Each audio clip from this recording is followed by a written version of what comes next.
Trouver une droite passant par le point commun à D1 égale 2x plus y moins 8 égale 0 et D2 3x plus 2y moins plus 5 égale 0, faisant un angle de 45 degrés avec D2x plus 3y moins 7. Alors, cet exercice, je viens de le résoudre. Hein.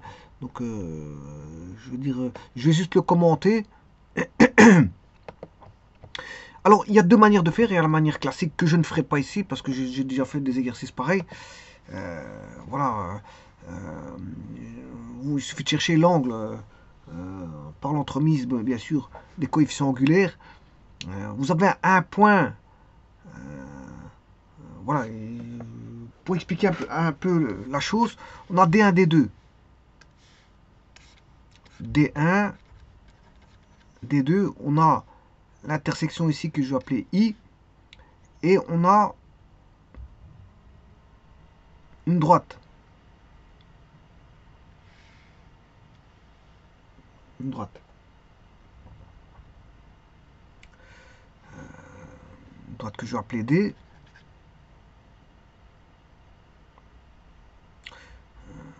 Et donc, il faut qu'on trouve un angle. Je vais le faire par les faisceaux directement. Je ne vais pas faire autrement. Je vais faire directement par les faisceaux. Alors, les faisceaux, c'est ce que j'ai fait justement.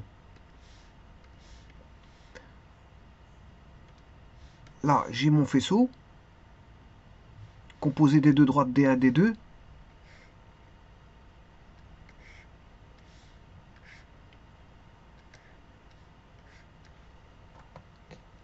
Dont une intersection commune. Faisceau, il a une intersection commune. J'écris les équations avec lambda mu différent de 0, 0.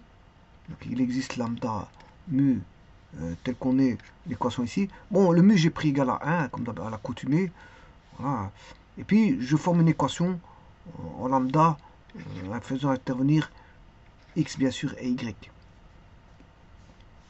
De là, je vais chercher le coefficient angulaire. Le coefficient angulaire, il vaut cette tangente alpha 2, moins b sur a, moins b sur a. Voilà, j'ai le coefficient angulaire. Et la droite D, son coefficient angulaire vaut moins a sur b, qui vaut ici moins 2 tiers. Donc j'ai tangente alpha 2, tangente alpha 1, simplement tangente alpha 2 paramétrée. J'écris cette équation comme ceci. Voilà. Tangente 45, ça fait 1. Je mets tout au même dénominateur, etc. Je traite. Qu'est-ce qui reste? Il reste ceci. Hein. Et donc là, bien sûr, la valeur absolue vaut 1 et moins 1. Donc là, c'est quand ça vaut 1. Et on trouve un lambda qui vaut moins 1. C'est la première solution. Lambda vaut moins 1. La deuxième, c'est quand, voilà, ici, il faut mettre non plus 1, mais moins 1. Je retire la valeur absolue et je mets moins 1. Donc le membre de droite, ce sera moins 25 lambda moins 12. Donc on va trouver lambda égale moins 7 33e. Donc c'est lambda égale moins 1 et moins 7 33e. Effectivement, quand je vais sur GeoGebra, alors je vais remettre les calculs ici. Bon, c'est quelqu'un est intéressé par le calcul. Voilà, c'est juste une mise en forme au même dénominateur. Voilà. C'est juste ça. Alors, d'après la formule, bien sûr, tangente alpha 2 moins tangente alpha 1 sur 1 plus tangente alpha 2 fois tangente alpha 1, pris en valeur absolue, qui doit faire tangente 45, qui vaut 1. Alors, là, je vais mettre ces valeurs. Alors, si je mets...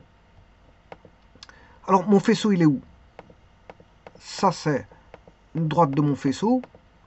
Ça, c'est une autre droite de mon faisceau. D'ailleurs, je vais les mettre en couleur bleue.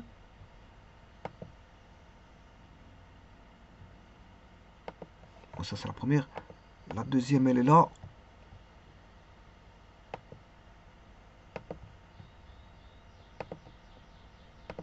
Ah. Comme ça, mes deux droites du faisceau sont en bleu. La droite qui doit faire un angle avec le faisceau, c'est celui-ci. Et là, vous voyez que j'ai mis moins 7 33e, il marche. Hein. Moins 7 33e, c'est la deuxième solution. Lambda égale moins 7 33e. Vous voyez bien que ça fait 45 degrés. Hein. Ça fait 45 degrés. Alors, mon faisceau, Ça, c'est la droite de mon faisceau aussi. Qui doit faire 45 degrés. Voilà. Celui-là, il doit faire 45 degrés. C'est lui qui doit faire 45 degrés avec la droite en orange. Donc, on voit bien qu'on a 45 degrés. Bon, maintenant, si je mets moins 1 à la place de moins 733, je m'excuse.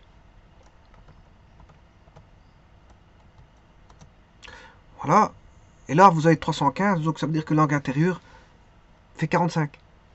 Donc, on a 2 angles qui fait 45. L'angle aigu ici fait 45. 360 moins 360 moins 315, c'est 45.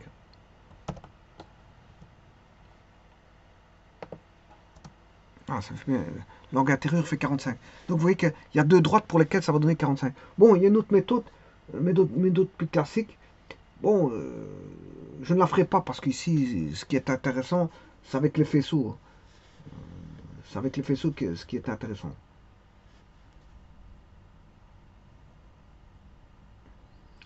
De toute façon, la méthode classique, ce que vous devez faire, c'est l'intersection aussi du faisceau pour trouver le point d'intersection. Alors, le point d'intersection, c'est moins 2, moins 3, 2. Moins 3, 2.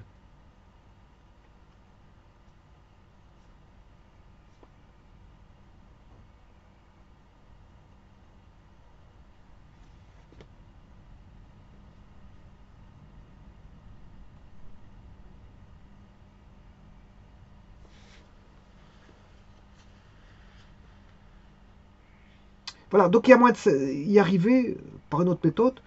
Bah, ici, la meilleure méthode, c'est par les faisceaux. Donc c'est pour ça que j'ai utilisé la méthode par les faisceaux. Vous voyez que l'usage des faisceaux, ça aide. C'est simple, hein. Je veux dire, c'est pas si compliqué comme pour certaines personnes pourraient le penser. Bah, c'est juste de mettre les choses en place et puis ouais, vous pouvez vous amuser avec les faisceaux. Je vous remercie.